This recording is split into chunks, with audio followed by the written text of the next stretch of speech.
guys, and welcome back to my channel. My name is Johanna, and if you are new here, welcome, and if you are returning, welcome back. Here on my channel, I do planner and planner related videos, art journal videos, DIY tutorials, and the occasional new release video of items that I've listed to my Etsy shop. And if that is of interest to you, please consider subscribing to my channel, and if you hit that little notification bell, you'll always be notified of when I load a new video. Commenting, liking, and sharing does help my channel grow and would be truly appreciated. I just wanted to show you some things. So a couple of days ago, let's get to it. So on the 9th, which I believe was Thursday, I was in a mood. I was in a bad mood, no less. And I think it was a combination of just small little irritations building up to just being full-blown, almost rage mode. Plus, I think I'm PMSing because I'm also very emotional. And from the timing and just looking at my tracking of Shark Week, you know, that happens, it sounds about right. So yeah, I was in a mood. And the reason I mention that is, one, I journal about it, but also even journaling about it, I was still had the fragments of a bad mood. So I actually took some of the pages out and just did some swatches of watercoloring. Again, in my little journal here, I'm not going to use any stickers or anything, but I do like the little pops of color. Now, whether I use this, you know, consecutively or intersperse this, I don't know. But I think I'm going to use this one right here. Now, I've been doing an art journal in this, which is my Hobonichi Weeks, and this actually can be pricey. Now, I totally lucked out, and I think there were actually 3 at the time when I purchased this, but I did get this from Amazon. It is a 2019, so that might have been the reason why, but I got this, which is an actual Hobonichi Weeks, for $10. Again, I can kick myself for not getting and just buying them all out for that cost, because right now the cheapest one I think I've seen is like $20 or $30. I do love this. I love the little size. This never leaves my room. I would never use this as a planner because I don't like the book-bound system, but if you wanted to play with watercolors and you didn't necessarily want to sink some money into a Hobonichi Weeks, I think this is a good alternative. The paper does stand up quite well. There is some warping and buckling, so if that's problematic for you, you might be able to sort of flatten that out if you just put the papers, once they're fully dry, under like a stack of books or something. I actually like it. I like the look of it. I like that it gives it a little bit of texture. So, I mean, that's perfectly fine for me. But if that is something that bothers you, then you may want to see about doing that, or you may want to cut down some actual watercolor paper, and then maybe you won't get that effect. I don't know. But again, I'm going to be using this one. And just like with the Journal With Me video that I did last week, and probably going forward, when I put this up once a week, I am going to put a timer on so that I'm journaling for at least 10 minutes if I can make it. But I'm not going to talk through it. I'm going to put some music on because I can't talk and journal at the same time. That's just not going to work. It kind of defeats the purpose, because really this is just a brain dump, stream of consciousness kind of thing. But I'm hoping that once the music goes on, you guys will have your cup of coffee and your journal with you as well, and we'll kind of just journal in together. And then once I'm done, I'll bring you guys back. We'll talk a little bit about and do a quick flip through, and that'll be the video. All right, guys, so let me get situated. Oh, I did use this Sakura Koi watercolor set to do that, but again, any watercolor set, even the Crayola kind, would work perfectly if you're doing swatches like this. All right, so let me get set up and I'll be right back.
guys, so this is my journaling for today. Now when I was looking at it, normally I try to doodle something that actually had something to do with the day.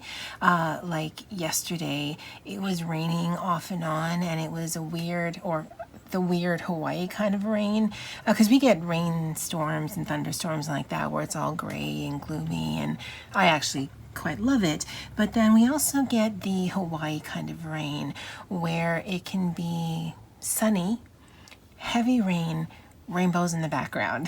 Just, if I can find it, I'll actually post a picture of that actually happening. I came out of the office to go into the next building, and it was literally that. It was literally raining cats and dogs, but sunny and rainbows. So that's why I did that. But when I was looking at this, these look like really long fish to me. So that's why I drew it like that, because I like adding the doodle element, because I do enjoy seeing pen to paper. I do. But I think the little element of doodle just, I don't know, it just brings it up for me. And so that's today's, and I've actually, again, it's only day 11, but I've done it every single day. Again, I don't make it part of my bedtime routine because I actually play some games on my phone to sort of unwind, but I do use this as part of my nighttime routine just so that I can just get things out. And sometimes I will actually just kind of word vomit to just get it out of my head if I am having some just little bits of annoyance or joy. It can go either way. And sometimes a sentence that I just wrote makes me think of something else, and then I just keep writing about that. I don't really have a plan. I like the aspect of writing, although it does hurt my hands. And the pens I was using is the Staedtler Tri-Plus fine liners. I actually have tons of pens. This I had picked up probably like a year or a year and a half ago to use to color. So I have quite a few things right in front of me. You'll never see it just because of the way the camera is, but I'm like, well, let me try these. Now they are water-based, so I don't think I could use them and watercolor over it, but I like how fine they are. I like the colors, and I like that it stands like that. I feel artistic. Don't know why. Anyway, guys, that's my little journal for this week. How are you guys doing with your journaling for the journaling challenge this month that I'm doing? I'd love to know in the comments below. And again, I'm just going to keep on keeping on. And then when I see you guys next week, we'll do another journal together. All right, guys, that's it for me for now. And as always, aloha.